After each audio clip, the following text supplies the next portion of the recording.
And again, everybody will have their eyes on how things evolve around the map. Will we see players start to switch things up? Will we see players continue their reign of aggression? Will we see another Northwestern zone? I mean, Swizzy and Vanya got to be thinking, come on, someone at Epic got to do us a favor here. They managed to... I was gonna say, I'm not sure them getting zone will help them as much as traveling, because the way they are moving through the zone, they get their early game surge with the teams that are around them, maybe even taking advantage of the triple contest at Mount Olympus, and then they are so late to rotate out that they avoid every single mid-game fight. That's gonna allow them to stay alive as long as they have. So honestly, we're gonna need somebody to notice Swizzy and Vanyak early if they have any attempt to take them out. This becomes interesting here. You see Queasy and Thomas landing towards the middle. Destru sort of landing on that south building. There's a bit of a switch up, right? Yesterday in the 6 games, Queasy and Thomas had more access to that building. And so we'll see if that maybe is a potential weakness in some of their early game plans over at Olympus. Marco and Asa not having the best of times here against Volko and Vortexes off spawn. Asa's already down, and that leaves Marco to run off and try to keep this game alive. Yeah, I can only hope he gets the reboot card, because then he has the space to try to get the revive and get his teammate back into the game. Otherwise, he's gonna have to go right back into Volko and Vortexers as we move on over to Snooty Steps. A fight that we've seen kind of be touch and go throughout the day yesterday.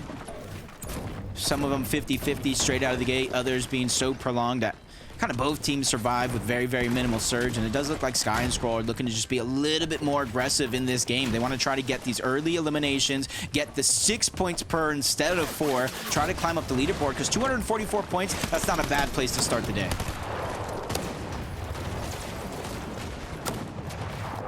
Our game winners from game number 7 in the midst of a fight here. And it looks like one that they have quite some good control over. Wow, Robban is an absolute monster sometimes in box fights. And he makes sure not to overcook either, allows for Strokey to come in from behind and close things out. That's going to be some nice damage to start off this game. Yeah, it's definitely going to help them be a little bit more smooth sailing, especially if they have to travel far for this next zone. Just jump back on board, Sky and Scroll. The tables have been turned. Sky seeming to be on the back foot.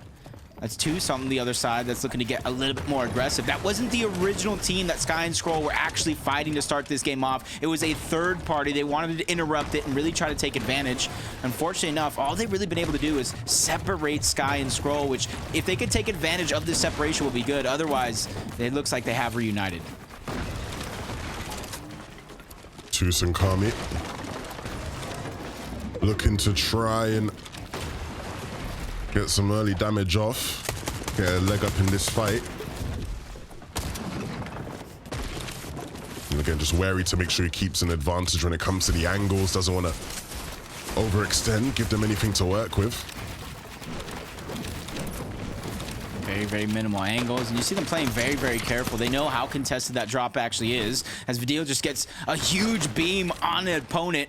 That's Icy's traveling from Mount Olympus. He was trying to get out of that contested drop, ends up going against 2 heavy hitters today. They already made it far and showed some life in that last game, and they're looking to get 2 more eliminations. That's 12 more points, and this is how you close a gap. And I mean, this just works so well for Reason and Vidil. I can't imagine Doom and Icelis are walking out of Mount Olympus with the most amazing of loot after claiming, what, 1 building? You know, it's probably not looking too good for them. So in most cases, Vidil and Reason will have a leg up in this fight. And on top of that, they are 2 of the better fighters in the region, which always helps, right? Oh, it helps tenfold. Demands a lot of respect. Just knowing you're going against them might do things mentally to any experienced players, but Icy, nice job fighting back while being pressured, still being persistent, trying to push Vidil back more and more. Reason on the other side is just trying to accumulate that additional angle, close out options for their opponents, and take away the piece control. Vidil just kind of regrets peeking there just a little bit too soon, but Reason still having a whole fight on the other side. It doesn't look like anybody wants to let Vidil breathe that easy. And I think Reason's destruction on the other side is allowing him to create this space and heal up as much as possible. Felt for a second there like Vidil could hear me. He was like, yeah, Devin, I am one of the best fighters. Let me just ego peek this guy and not worry about angles whatsoever, and it costs him. That Flowberry Fizz is going to have to be used. Must makes you wonder what this will do mentally for a team like Doom and Ice, thinking they can leave an triple contested drop and try to find loot elsewhere, and then you run into a whole nother team. Might make them second guess the decision that fight for the loot, fight for Mount Olympus. You might have an easier road, but that's the mental games that Fortnite does to you, especially going up against a team like this who is consistently finding the angles to try to make you pay. I've got to say, Doom and Icelis have definitely done much better to long this fight out than I would have expected. Yeah. Again, they themselves are just sticking close together, always ready with 2 shotguns out to try and capitalize on this pinch reason Vidil are going for. And again, right there on our screens, it takes place. A trade now happens, and it's Doom versus Vidil. Doom has the HP advantage, though. And so Vidil's going to try and get the up with some angles through some window peaks, trying to control this stare. And this really has gotten shaky for the Germans. Vidil, though, with some counter-aggression. Again, just not letting go of this fight. He's trying to even the odds. Just doing the best they can. You know, Reason's just on the other side of that build. It's like a game of chess between the two, and this is where you kind of play and toy with the idea of the revive. Doom took the bait, tried to go in onto Vidil, and he just sent him right back to the lobby. And that is the difference between cold, calm, and collected Vidil versus Doom. I mean, even without the HP advantage, Vidil just never shook, never wavered in the moment. And that was a difference maker. Again, that fight went a bit longer than I think they both would have expected, but the outcome is the one they would have wanted. And it might help Vidil and Reason just a little bit. Yes, they had to use extra resources. It got real dicey with Reason going down altogether, but now you got to imagine what that's doing to their overall surge, giving them a little bit more freedom. And plus, if that bunker does spawn next to them, they can even stay in and probably outlast a team like Queasy and Thomas. We've also seen contest a very, very similar bunker because they have the surge and Queasy and Thomas might not.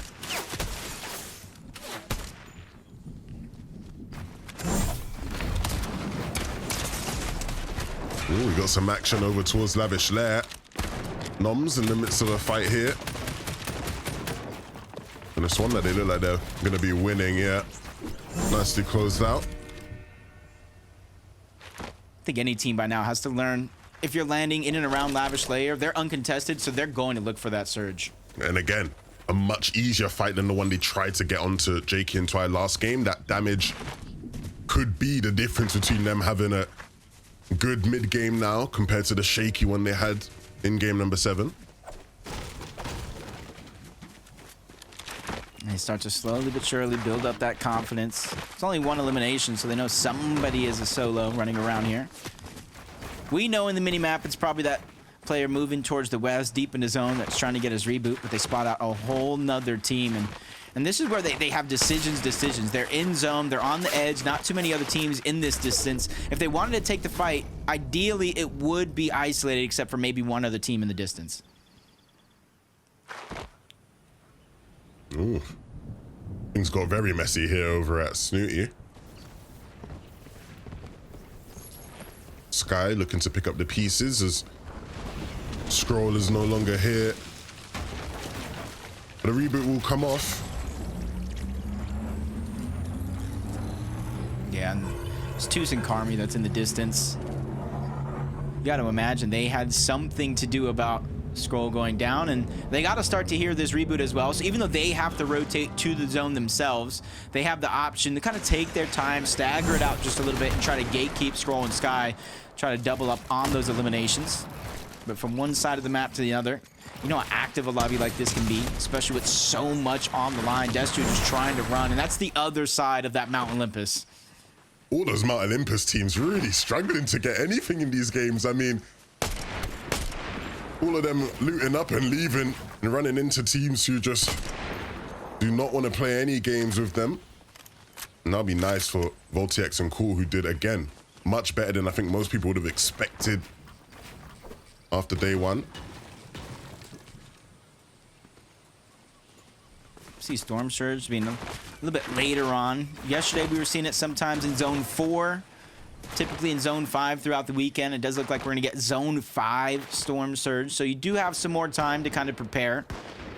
When that zone does hit and the surge does activate it, we'll try to bring it down to about 60 players. But Voltiax and Psycho, they're just trying to be ahead of the game. They see Axe Force, they Cloudski boxed up on the side of a boat, and they think this could be a sign of weakness for them to try to engage on this. Just backing up a bit.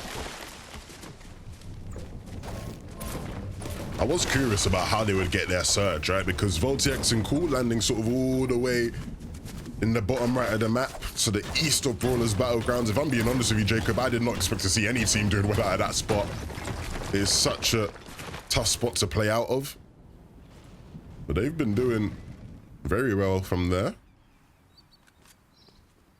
Yeah, just kind of looking. They have a couple launch pads they can use, especially if they find a Flowberry Fizz to make the rotations a little bit easier. Very, very similar to Swizzy and Vaniac, but they kind of go on foot. There's Queasy and Thomas. I feel like the only team that might be left in the game from Mount Olympus, and they haven't rotated far. That might have been the key in this game. Yeah, and this zone is a bit different for them, right? They obviously pulled the zone, so they decided to base up here at Mount Olympus. And Thomas has actually taken the Mythic, right? We've not seen that at all from these guys. Actually opting to take down that Mount Olympus boss and pick up the Mythic DMR because, yeah, they want to do just this. They want to sit in this base and Thomas try get tags from afar. That'd be best case scenario as well, because as we saw, the two contested teams went different directions, one behind Mount Olympus, one just in front. Both of them already got taken down, which leaves a lot of flexibility as the Frizzy and Howley meet their maker, getting taken down by Pixie and Walks, not too far off from their original landing spot. And this is where they typically do get their Storm Surge. They like the third party around Classy Courts. They use the elevation from their split drop, try to get some early Storm Surge shots, and if they get enough damage, that's where they start to feel confidence to go in, finish a fight just like that, even if it means staggering themselves as far as they have deep in the zone just to get their rotation. Seti and Cammy, a shaky game one of the day, but here in game number 8, the second of day 2, things not looking too bad for them at all. Materials looking mighty fine for Cammy, and I'm sure similar for Seti as well. And they'll just keep rotating on towards the south here on this dead side of the zone. The pad here as well that they can use, combining that, sorry, with the Fizz to get towards Brawlers. In a lot of the games yesterday, they were actually breaking that pad, stopping anybody else from using it, Jacob. So we'll see if they actually do that again here once they've landed. Yeah, they've always been kind of known taking the slow rotations towards the outskirts. And because of where they drop, even though there's not a full-on contested fight, there is a couple other players landing in split drops around them that allows them to get very, very minimal but surge damage for positioning just like this. And since they know that the zone is moving from the west all the way towards the eastern side, they're banking on players making a very, very similar rotation as them, whether they use the water or other launch pads to try to get a least congested side. Well, I mean, yeah, even if you just look at how they're playing dead side, right? They must have a lot of surge. They must have done a lot of damage already to be that confident to sit in the bush where nobody else is going to be. Polar opposite situations for Mappy and Kiro, right? They're in the storm, running in towards probably congested side of the zone. Not as comfortable of a spot. Almost a scary stat. From start to finish, they're finishing their fights in less than 56 seconds exact. Which goes to show to me they're not fighting any fight unless they're 100% sure of these scenarios. Probably leading in damage to kind of start a lot of those ones off. And even though they're in zone, they don't got far to go, and there's not too many players contesting this side of the map, or at least for now. You can see a couple of them floating in from the distance deep into zone. Others trying to make that slow rotation, and this is why we talked about VOD reviewing the games after the day, and you're seeing a lot more teams having that risk, or at least taking it overall, of rotating very, very slow towards the zone, avoiding a ton of those mid-game fights, so that way when you finally do make it in, even if you are down on Surge, there's going to be ample opportunity of a lot of teams boxed up next to each other where you can kind of get it for yourself.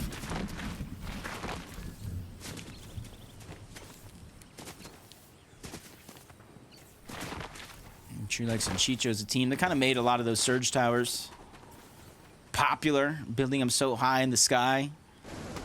And they're even one of the teams that kind of made thunderbolting Zeus's on some of those bases, and that's how they also get their damage, by the fall damage and destructing those bases. Oh my goodness, look how many players here are playing off of this island. Not just the ones on the island, but the ones beneath it, playing underneath rifts. I mean, when it comes time for zone support, we are going to see about 10 teams just gliding through the sky here. And I understand it, right? When you are one of these teams, when you get a far pull, how do you traverse through the mid game, right? It can be incredibly difficult if you don't opt to play for the island. Good to see our boys Mustache and Malibuka here together as a duo, looking to be one of the first teams to move. And you see initially there, it means they're the first team to have people take shots, but quickly able to dodge those and get in ahead of the rest. And you can just hear that sound of the riffs, the never-ending riffs. How many players is that in the sky? I want to say that's the 73 players a lot, probably at least 45 players. Just rifting, launch pads, dashing around the sky, and I like the timing, Malibuka and Mustache, because the zone hadn't moved just yet, but it was so close to moving that when they were in the air and teams were taking those shots, the zone had finally forced those teams to either make the decision, do I take damage from Surge, or do I continue to try to get Surge and make a late rotation over, which has been the cause for Malibuka and Mustache here on this rotation, for them to find as much success as they have in positioning and taking very, very minimal damage. Again, just spaced up, just off the, a bit ahead of the edge of the storm. It means they stay in a position where they can deal some damage onto those teams on the edge. Still need some damage for Surge. Same here for Vanyak and Swizzy. Again, this is another big test for this team in terms of seeing how they manage zones that aren't far. Right, they've been incredibly successful when they have to travel all the way across the map, but this time we're here in this sort of brawlers area. We saw Cammy and Seti rotate too, probably about like 10 minutes ago, trying to be the first ones there, and the spot they've picked, they're literally in the center of the zone. But you got to know, with a zone like this, with more of a half of the map on the south side, we got to have some sort of a northern pull, maybe even towards the west if it does become drastic, going off the island into another island. But a lot of the teams need to start collecting this information and preparing accordingly, because you don't want to be the last one to start to rotate in a zone that goes up or down any one of these mountains. Surprise, surprise, Cammy and Seti separated from the rest of the lobby here. I mean, they're just always in great positions in 6th zone. The game just looks so simple for them, Jacob. I mean, they make it look easy. I promise you it isn't, otherwise everybody would do it. And it's surprising that we mentioned how early the team, if Seti and Cammy rotate in that position, that we talked about they have to have a lot of Surge for that to be a possibility for it to work out. Zones later, they're still 160 above that damage threshold. They're making sure that every part of their plan is intact. Squeezy and Thomas looking onto the distance, and you're seeing that mythic DMR just causing so much havoc. The backside of zone, shields cracking. You can see them adding so much to their totals when it comes to Storm Surge before it finally turns off, and at least that gives them a go line of where they're at if it does turn on again. I mean, the pullback was perfect for Cringe and Noms, but unfortunately Noms being down means that they aren't going to be able to make use of this favorable zone pull. And in fact, Cringe is just going to start getting lobby sprayed. Yeah, a bunch of different teams now taking shots at him. Fortunately, none of them were using water bending. Would have been even worse. That would have been easy to get some of those shots through, but I think they found a lot of success here, not only getting some of that damage. Look at the builds. He's expended almost every last ounce, every piece. Doesn't matter what he finds from here on out, because it does look like he's getting targeted by Sato. And Cringe and Noms, the day 2 struggles will continue as they go down.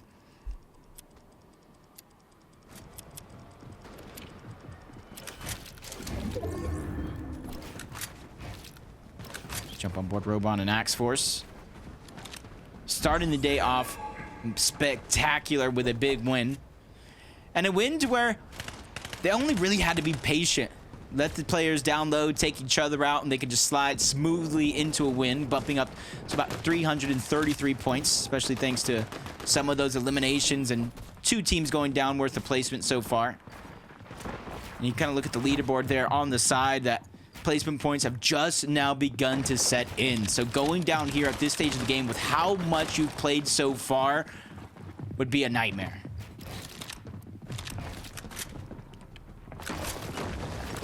I'm really excited to see this end game for Vanyak and Swizzy. I mean, this is the kind of game where they can really start to build up a lead. I mean, with Reason and Vidil being on and in this game and looking strong, they'll still stay behind, but ultimately Vanyak and Swizzy are continuing to just make consistent end games. And if they can keep doing that, Jacob, it will be hard for anyone to catch up. Almost impossible. So this is almost the stage of the game that you'd want a team like Swizzy and Vanya to go down. That way you can try to maximize the amount of point differential that you're going to get. As Kerwan Hedra, 41 below the damage threshold, currently ticking. Every 7 or so seconds, they're going to take 25 shield or HP damage until Storm Surge either deactivates with 3 players going down or they get above the threshold, which is not going to be the easiest thing as they're slowly but surely falling further and further below that threshold, giving them less and less of a chance of surviving it.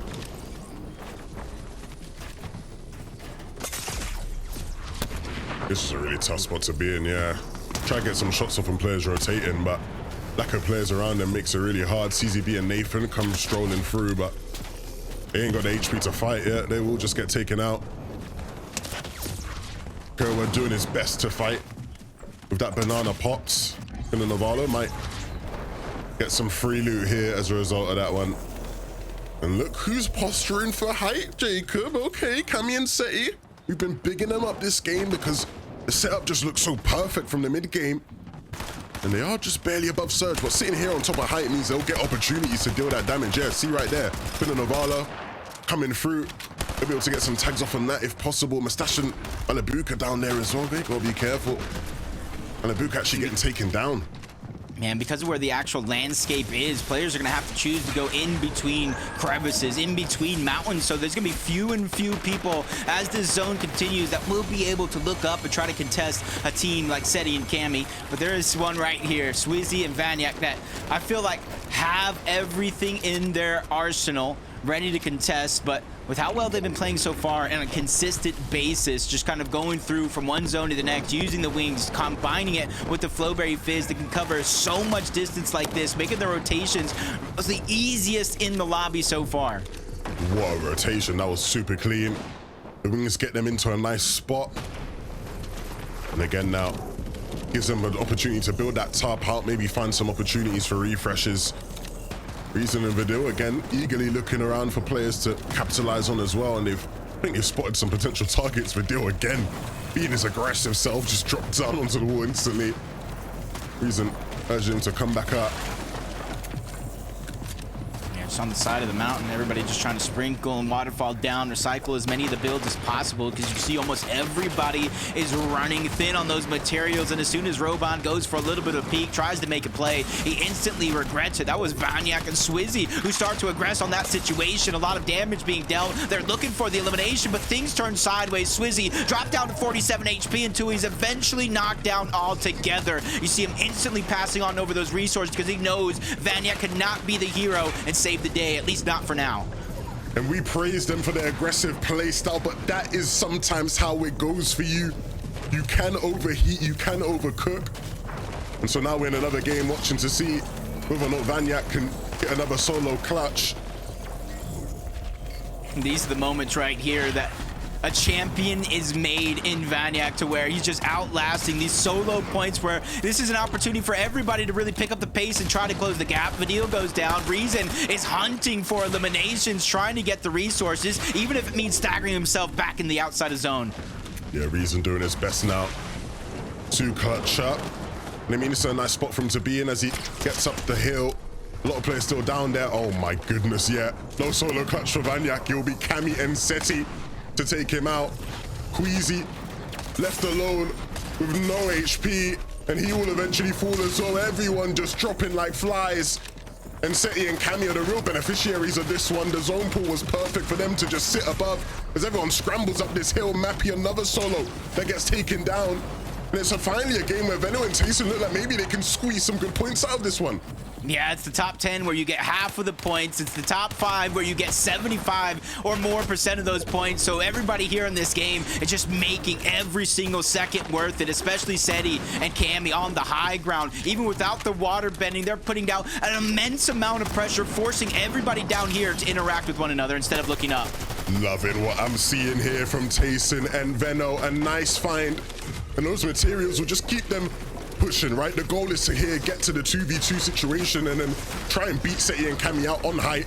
But they got to start clearing out some more of these solos here, and we are at that stage, we are at that moment. Seti, Cammy versus Veno and Tayson. Who will be able to find the finishing blows?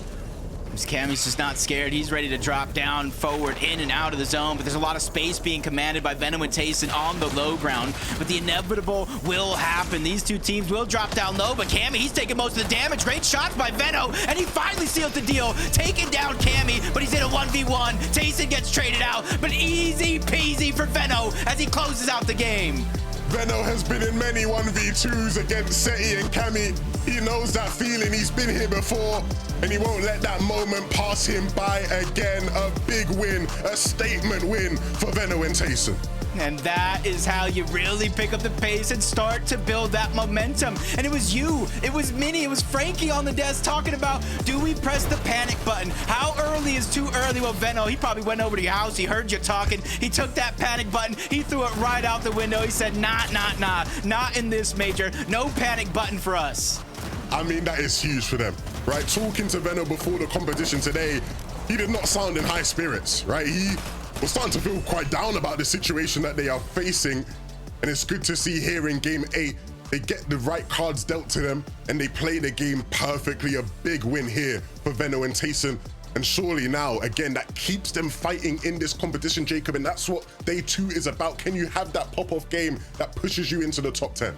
Yeah, it is going to be huge because that was over 150 or so point game for them, moving up the ranks of that leaderboard. But let's throw it on over to analysts because there was so much action to break down after that game.